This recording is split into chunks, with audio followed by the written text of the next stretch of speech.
Hello and welcome to Conquering Mount Scrapmore with Brenda. I'm Brenda and it's Free Pattern Friday. Yay! Free Pattern Friday! Today we're going to show you, we had promised quite a while back when we put up Showoff, we were talking about large scale focal fabrics or whatever, and I have so many requests on how to use these large scale focal fabrics. So we had come up with a block called Showoff, and now you've asked for other variations of this, and that today is what we're going to show you. We're going to show you another version of Showoff, just making use of your crumbs, because my crumbs are about hand size, and you know, little bits and bobs that you have kicking around your sewing room. So the PDF for Showoff, because it is a foundation paper piece project, is going to be in the show notes below. Now in the show notes below, you're also going to find a link for Sylvia at You&MeFPP, like EPP is in English paper piecing. She is a YouTuber out of the UK that has just got, she's just such a gentle little soul, just wonderful. And you know, she does all sorts of different things with English paper piecing. Her channel is just lovely, so lovely. She doesn't know this shout out is coming, so please let her know that Brenda from Conquering Mount Scrapmore sent you, and hopefully she'll be so surprised. It'll be great for her. Now the other thing you're going to find in the show notes besides Sylvia's YouTube channel is going to be our Facebook group and the Zoom Sew link. The Facebook group is a big quickly growing group, but we're making use of the rooms. We're doing fabric swaps. We finally, I think we might have somebody do a Canadian, help organize a Canadian fabric swap. And now we're doing sharing pictures and all the rest of the stuff, right? And it's not just the stuff that I put out for you, it's anything you're doing, right? So it's what's inspiring you, what's scrappy, what's making you happy. That's what we want to see. So now the other thing you're going to find in there is a Zoom sew link and the dates where we're going to have a Zoom sew date where we gather from 9 a.m. to 5 p.m. Mountain Standard Time. I'm in Alberta, Canada, and so we have quilters joining us from all over the world. It's wonderful. It is so much fun. Share, like, and subscribe our channel. Your comments help drive our analytics. If you don't have time to make a big typing thing, send us a heart. That would help us out so much because it helps drive our analytics, right? Share with people that you know and quilt guilds and all the rest of the stuff. I do speaking engagements for quilt guilds for free. So we talk about, we have a small trunk show when we're doing our speaking engagement. We talk about making charity quilts and all the different scrappy, happy quilts that you can make. So come on in here. We've got a lot of sewing here to do today.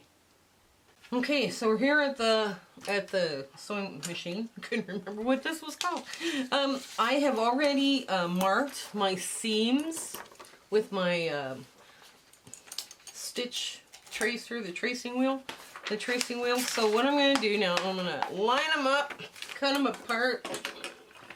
So basically we're just going to rough trim these. Now there's also additional cutting instructions at the bottom of this pattern. What you're going to need, you're going to need a 6.5 inch square of focal fabric because that's what you're asking for. You want patterns to get rid of your focal fabric. And we have 4 3.5 inch, I believe. 3.5 inch squares of very low volume. Okay, so very light. So I'm not going to sit here and do all of these. I'm not going to sit here and do all of them because otherwise your video will be too long. I am going to ask my cameraman to hand me my blue crumb bin.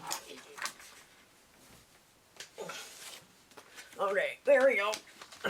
That's it. That's what we're going to use. Oops, a bunch of it fell down already. Okay, so let's start.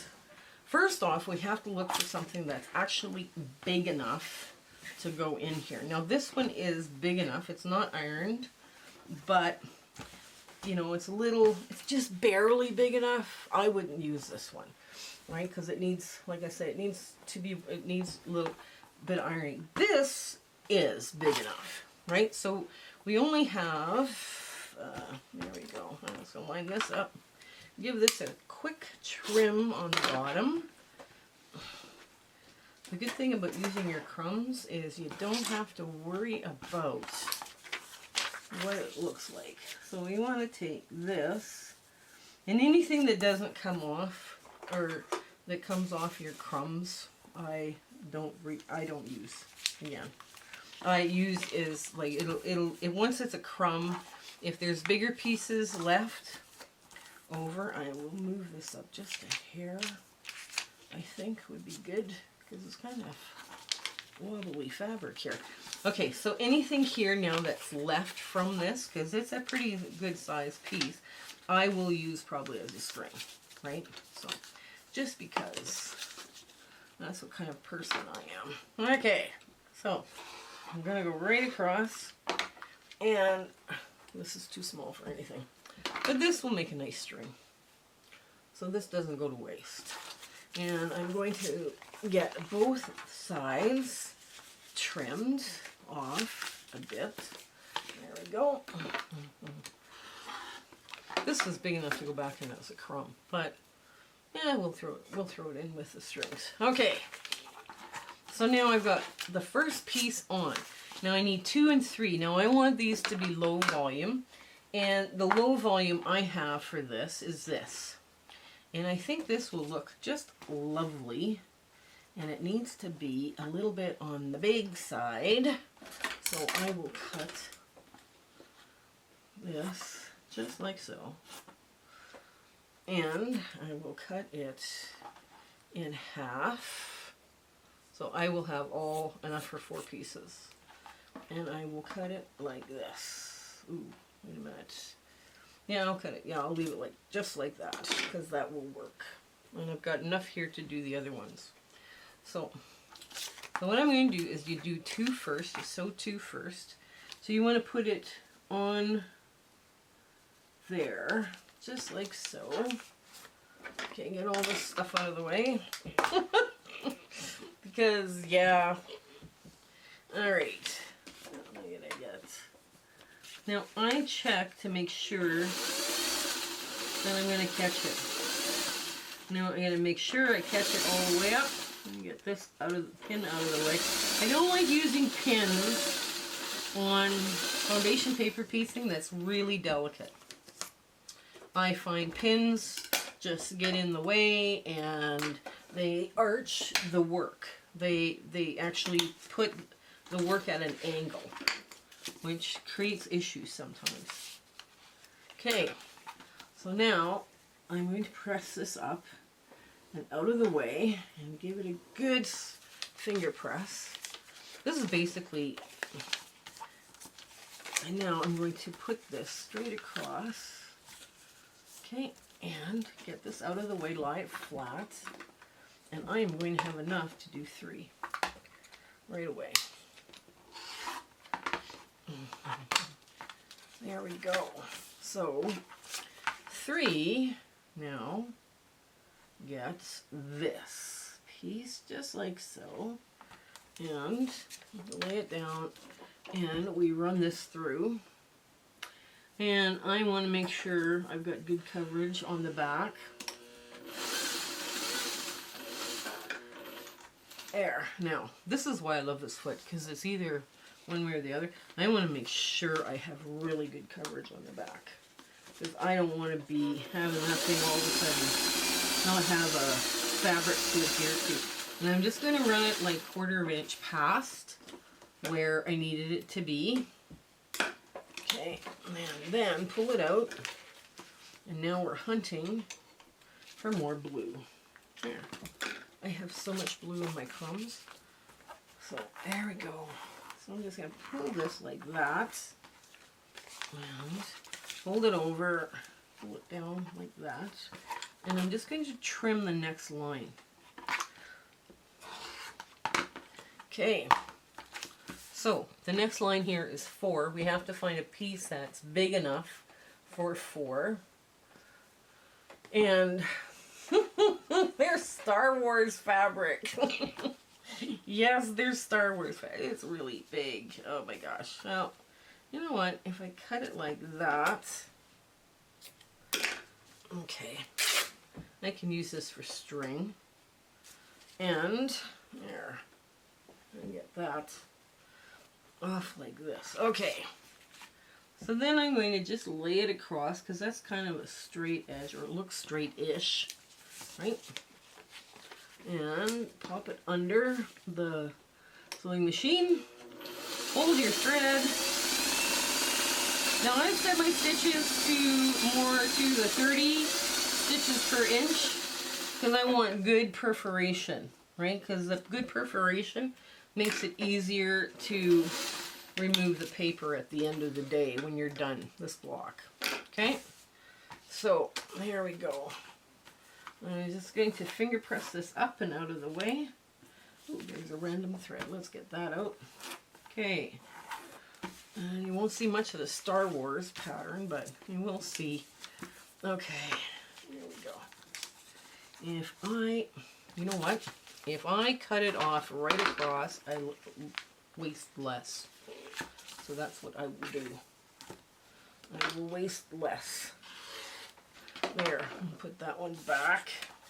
And now I'm just dealing with this little piece here. And I just pull, just give it a gentle little tug. And now we're going to get 5 and 6 prepped and ready to go. This goes into my string bin. And this elongated goose is just pretty. I just love that kind of thing. Okay, so this is going to be string, and this is going to be pet bed stuffing. Okay, so now I'm going to do 5 first, the same way I did 2. I'm going to put the whole piece of fabric down, right? And I'm going to slip it under, make sure nothing went awry. Okay.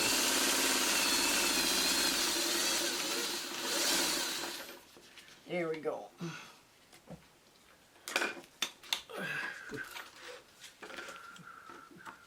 Okay, so now push that forward like that, and I just trim off. I don't even have to get real classy with the trimming. I just trim it off, and I put this here, just like so. I drop it down. See, out of that little square you get 2 pieces, right? And that, for this, might be very important. Okay, let's go back up just a hair.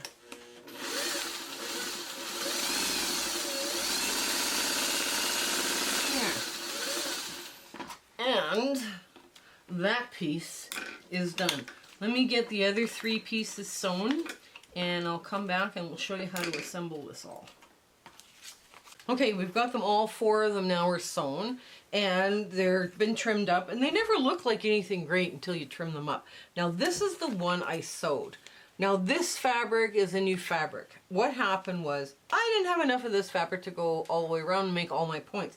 I only had enough to do the outside edge, so I decided, okay, let's keep this with a gray and white palette, and we added more material. So what I did is I stitch ripped the fabric, the white fabric that was here that you saw me sew. I picked it apart off on both sides, like you pick number 6 off first because you're picking backwards, right? So 6 you pick it off, and then 5 you pick it off. Then you put tape over the lines that were sewn. You line it up the best you can and put it back down, right? Sometimes it's okay, but I would put tape on it because you're going to sew it again, right? So that's how we added the new fabric. And I know I should have filmed that, but I know we keep asking for this or that, but at least now you know why this is different. Okay, so let's get to this. Now, basically all this is going to be is a webbing, right? We're just webbing the work. I've got my 1/4 inch foot on. Okay. And this would have been fun. I put scrappy blues in, but you could have put anything in. You could put anything into these. And there we go.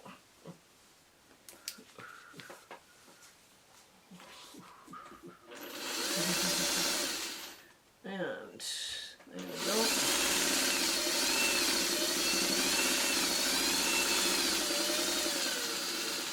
Now I did put all the points to the, leaning to the middle, right? So that we would have, you know, a nice little, nice thing going on here. Okay.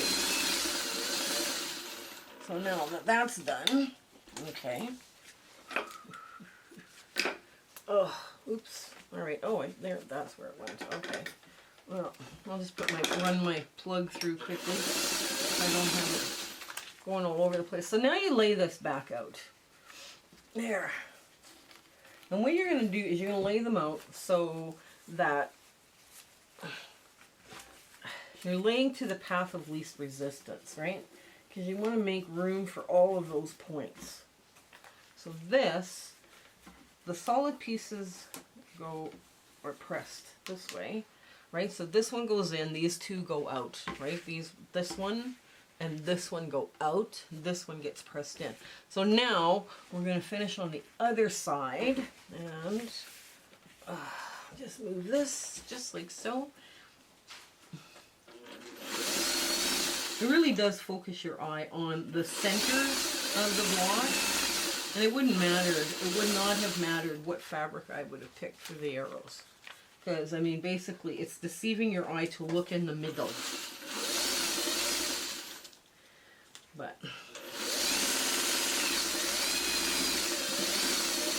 okay, here we go. Oh, before that little leader ender thing gets taken away too far. There. Now that goes like this.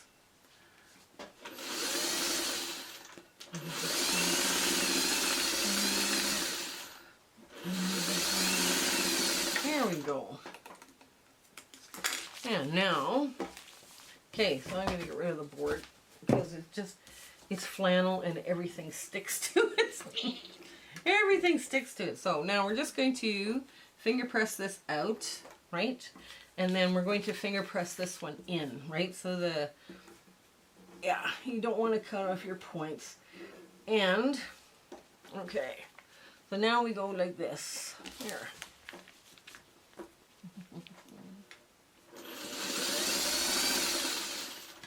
Okay, now with the stitch, with the needle down, and trim back.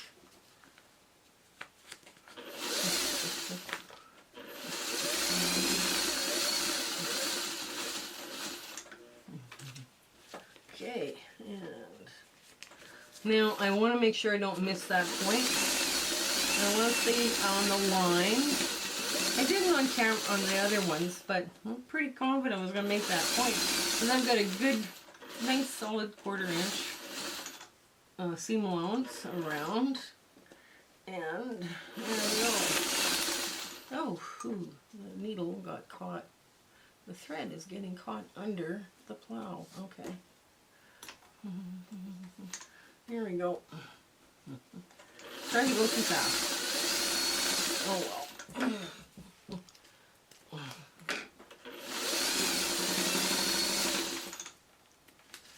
Okay, now this will go in, this gets pressed in, and these would get pressed out, right? There. There. Now, if we do the other side,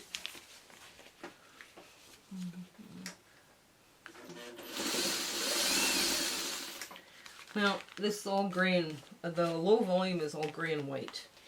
I didn't have quite enough gray and white of any one particular fabric to go, but I thought, okay, at least it'll be coordinating. But if you wanted to, you could make it all scrappy too. That works too. Okay. Make sure I don't miss my point. Yes, I made it perfect. Thank you. And needle down, there we go. Now, because I was pretty confident on straight of grain when I was putting in my arrows, I'll just show you here. Everything now here is sewn together. Now, from the back, you can see that this fabric here is straight of grain. So I don't have to, I could just take it apart now. I don't have to worry about it being stretched and all this, because all of the bias edges in this block are already sewn, right? Because that's where it is. So we'll cut and we'll get to the big ta-da moment. So here's our ta-da moment. Oh, isn't this cute, eh? And you do, because the arrows are going forward, you do tend to look in here. Now, this was kind of a unique piece in the focal fabric, but you guys are asking for large scale focal fabric, you know, what to do with all of this, because it gets in your stash and people are struggling trying to use it up. So this is a good one to use it on, and it is. We'll try and put the original Showoff video in our show notes here too. I'll try to remember to do that for you. Okay, so this is just one fun little block, and it didn't take all that long to do. Now, if you're doing foundation paper piecing, you know, like you would do a whole bunch of these at one time. Like if you're doing a quilt, you would cut all your focal fabric up, and then you would just sit down and do all of your foundation paper piecing, right? So that makes it the task a little easier to do. So I do hope you have fun with this when you try this one out. It was easy and it comes together very quickly. Okay, until we meet again, I hope you have an absolutely glorious week ahead. It is gotta be. We've had so much fun on our journey here on YouTube, and I want to thank you for all the support and watching and all the lovely comments we're getting. I'm just overwhelmed at all the wonderful people I've met. So you take care until we have another chance to get together. Okay, bye! My husband and I would love to thank you for all of the amazing people that we have met along this crazy YouTube adventure that we've been having.